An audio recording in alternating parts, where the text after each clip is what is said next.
Férias parlamentares chegando, muitos assuntos importantes ocupando o noticiário e quase na surdina, no apagar das luzes do primeiro semestre legislativo, está para ser votado no Senado o novo Código Eleitoral, que seria muito bem-vindo se fosse para acabar com a farra do fundão eleitoral, por exemplo, ou para prever punições mais duras para candidatos que, estando em cargo público disputando reeleição, abusam descaradamente do poder político e econômico. Mas não. As mudanças que estão para ser votadas querem punir o eleitor que ousar opinar durante as eleições. A paranoia do atual governo Lula e aliados em controlar o discurso ou a narrativa é tão grande que estão infiltrando censura no Código Eleitoral. Já vou falar sobre isso. Primeiro eu preciso falar da Gazeta do Povo. Eu sou colunista do jornal, comentarista política e, junto com outras vozes importantes do jornalismo, trago análises apuradas, com responsabilidade e compromisso com os fatos. Enquanto boa parte da imprensa repete o que interessa aos poderosos, a Gazeta do Povo faz diferente. Investiga, questiona e mostra o que está por trás das manchetes. Porque o compromisso aqui não é com governos ou com grupos de interesse. É com você, assinante do jornal ou seguidor do nosso canal no YouTube. São os assinantes que garantem à Gazeta do Povo fôlego para fazer um jornalismo livre, independente e sem amarras. Se você também valoriza isso e ainda não é assinante, junte-se a nós, apoie o jornalismo da Gazeta do Povo. Custa muito pouco e você ajuda o jornal a continuar mantendo um time de jornalistas e comentaristas único no Brasil. Aproveite a promoção pagando apenas R$ 1,90 por mês nos primeiros 6 meses. Acesse gazetadopovo.com.br/oferta, escaneie o QR Code ou clique no link da descrição. São menos de 7 centavos por dia para ter acesso à verdade. Fique agora com o meu comentário sobre esse absurdo do novo Código Eleitoral que está para ser votado no Senado. Pense bem como podem ser as próximas eleições se aprovarem no Senado o novo Código Eleitoral que prevê prisão de 1 a 4 anos para o eleitor que cometer crime de fake news ou discurso de ódio durante o período eleitoral. A questão é, o que é fake news? O que é discurso de ódio? Quem vai avaliar isso? Quem será o delegado para punir ou o juiz para criminalizar isso? A gente sabe como é que as coisas têm funcionado no Brasil e o perigo que é. Já vivemos uma eleição extremamente polarizada, para dizer o mínimo, em 2022, quando o TSE decidiu ser um partido político, tomou um lado, não julgava pedidos de direito de resposta do candidato Bolsonaro e, em relação a todos os pedidos de direito de resposta de Lula, não só concedia o pedido, mandava emissoras de televisão, jornais tirarem do ar, censurava perfis de internet, alegando que eram mentira quando não eram. Eram verdades, por exemplo, que Lula é amigo de ditadores, que Lula é pró-aborto. Isso ele disse durante a campanha eleitoral. Mas jornalistas, comunicadores, influenciadores e pessoas comuns foram censurados, proibidos de dizer isso na fase final do processo eleitoral em 2022. Agora querem legalizar isso para 2026. Talvez achem que foi pouca a censura de 2022 e querem legalizar. Mas não está vindo do tribunal, não. A sugestão está vindo do próprio parlamento. Já foi aprovada na Câmara e quase passou no Senado agora no começo de junho. Só não passou porque houve muita discussão, bravos senadores ali de direita, conservadores, levando questões cruciais de defesa da liberdade de expressão, defesa até das regras do direito mesmo, que as pessoas têm, inclusive, de concorrer à eleição, porque tem regras aqui para impor quarentena de até 4 anos, reduziram para 2, mas policiais, militares, algumas outras categorias ali do serviço público teriam que se desincompatibilizar do serviço público, promotores, juízes, 4 anos antes ou 2 anos antes se quisessem concorrer à eleição. Então tem muitas questões que estão colocadas ali que são extremamente polêmicas, para dizer o mínimo, e que a gente deveria estar discutindo abertamente, mas óbvio, a prioridade do PL da anistia, todas as injustiças que vêm sendo cometidas contra os manifestantes do 8 de janeiro, contra o próprio presidente Bolsonaro, todos aqueles que faziam parte do seu núcleo mais próximo no governo Bolsonaro, tudo isso está mantendo nossa atenção lá e a gente esquece de olhar o que está sendo discutido no parlamento. Essa quase aprovação do novo Código Eleitoral foi na CCJ, na Comissão de Constituição e Justiça do Senado. E justamente porque houve questionamentos é que decidiram adiar. Mas olha só, adiaram para o dia 9 de julho. Quando eu vi essa notícia, até falei, mas já não vão estar em recesso no dia 9 de julho? Não, é o apagar das luzes ali do semestre legislativo, e aí vão votar meio a toque de caixa, já acho que prevendo que a população vai estar meio desligada do que acontece lá. Qual é o problema de aprovar na CCJ? Como já passou na Câmara, aprovando na CCJ, pode ir para plenário imediatamente por aquela votação simbólica, né? Não precisa nem ter discussão mais no plenário, nem nada. E é um perigo, porque tem várias coisas. Eu citei aqui a história da quarentena, né?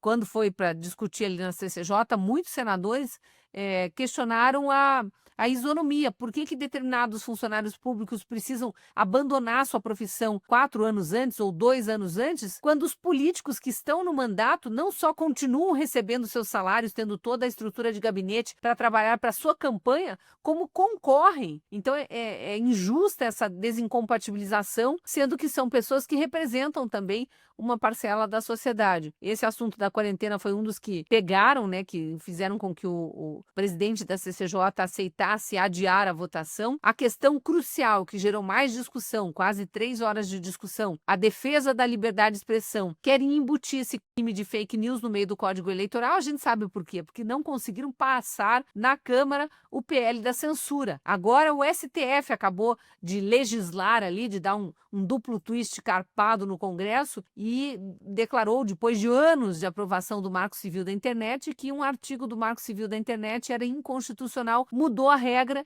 e está impondo a censura às redes sociais, a gente sabe, com o fim de tolher a liberdade de expressão durante as eleições do ano que vem. O que vai acontecer? Isso eles ainda estão vendo como é que vai regulamentar, mas já aprovaram lá no STF. Provavelmente as chamadas Big Techs, as plataformas que mantêm os canais de vídeo e as redes sociais vão começar com autocensura. Eles próprios vão derrubar perfis, porque podem vir a ser punidos se não fizerem isso, caso alguém ache que aqueles perfis estão divulgando fake news ou discurso de ódio, sendo que a gente sabe que é só um lado do espectro político que é punido e perseguido por esse tipo de coisa, né?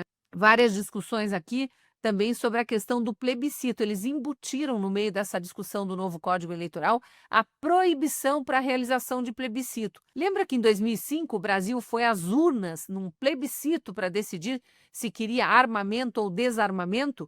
Optou naquela época pelo armamento, queria que a venda de armas fosse legal, com algumas restrições ali, obviamente, mas fosse legal e não foi respeitado pelo governo Lula na época. Então, o governo não respeitou o plebiscito, mas pelo menos o plebiscito aconteceu. A gente sabe até hoje que o governo Lula desrespeita a vontade popular por causa daquele plebiscito. Agora eles querem acabar com a possibilidade de plebiscito. Que mais que tem aqui? Fundo partidário. Teve um senador aqui do PL de Rondônia, Jaime Bagatoli, que afirmou aqui que o Código Eleitoral está beneficiando cada vez mais quem já tem mandato. E aí ele cita o próprio caso. Ele foi eleito para um primeiro mandato, disse: eu sou amador, cheguei agora ao Senado, nunca participei de política. Eu só pude colocar R$330 mil na campanha. Meus colegas pegaram do fundo partidário 3.330.000, então 3 milhões a mais. Eu, pessoalmente, sou contra esses fundos eleitorais, fundo partidário, dinheiro público, dinheiro do pagador de impostos usado em campanha eleitoral, porque já é muito desequilibrado. Os partidos grandes, que têm mais deputados em Brasília, mais senadores, mais representação em Brasília, recebem uma verba poupuda, os pequenos ficam sem condição de competir, pelo menos na parte econômica, né? Então a gente vê grandes agências de publicidade, grandes marqueteiros, grandes escritórios de advocacia eleitoral, centenas, às vezes milhares de cabos eleitorais sendo contratados pelo candidato de um partido grande, com muito fundo eleitoral, e os outros candidatos não têm nada para fazer frente àquele massacre midiático que é feito pelos candidatos dos partidos mais ricos, digamos assim. Então isso foi também questionado lá. E por fim, eu queria destacar a questão da urna eletrônica, porque obviamente que eles estão tentando colocar no Código Eleitoral punição com penas de cadeia, de regime fechado, para quem ousar questionar o sistema eleitoral. Por que não se pode mais, quando até uns anos atrás a própria esquerda questionava? Tem Flávio Dino, quando era deputado federal no Maranhão, questionando as urnas eletrônicas, não só questionando, afirmando que a eleição tinha sido fraudada. Tem outros representantes da esquerda, o próprio Carlos Lupe, que agora era ministro da Previdência, está todo envolvido na questão do INSS, aí, do roubo das aposentadorias dos velhinhos. O Carlos Lupe, também presidente nacional do PDT, questionou urnas eletrônicas. O ex-governador do Paraná e ex-senador Roberto Requião questionou urnas eletrônicas. A atual ministra de Lula, Simone Tebet, questionou urnas eletrônicas. Estou citando só nomes da esquerda, tem muitos outros. Por que agora questionar urnas eletrônicas ou o sistema eleitoral viraria crime? A gente sabe, porque estão perseguindo a direita, estão perseguindo candidatos, líderes de direita. É uma tentativa desesperada de permitir de alguma forma que a esquerda ainda tenha um respiro, porque não tem mais, né? A popularidade de Lula caindo aí a olhos vistos, só bobagens sendo feitas na economia, muitos impostos sendo aumentados.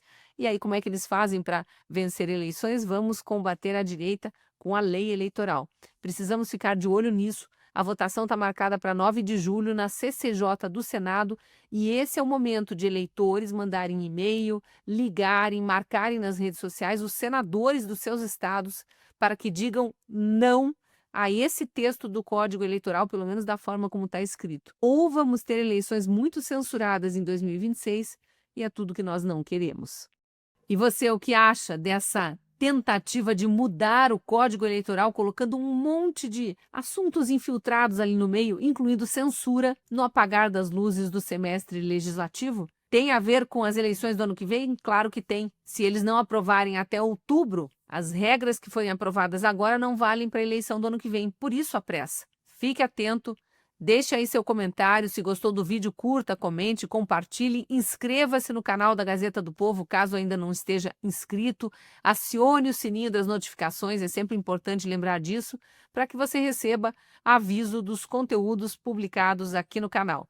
E claro, eu lembro da promoção de assinatura da Gazeta do Povo, R$ 1,90 por mês nos primeiros 6 meses, para você ter acesso a todo o conteúdo produzido por centenas de jornalistas, colunistas, analistas políticos que trazem de forma honesta a verdade para que você forme a sua opinião. Eu sou colunista da Gazeta e te espero lá no jornal.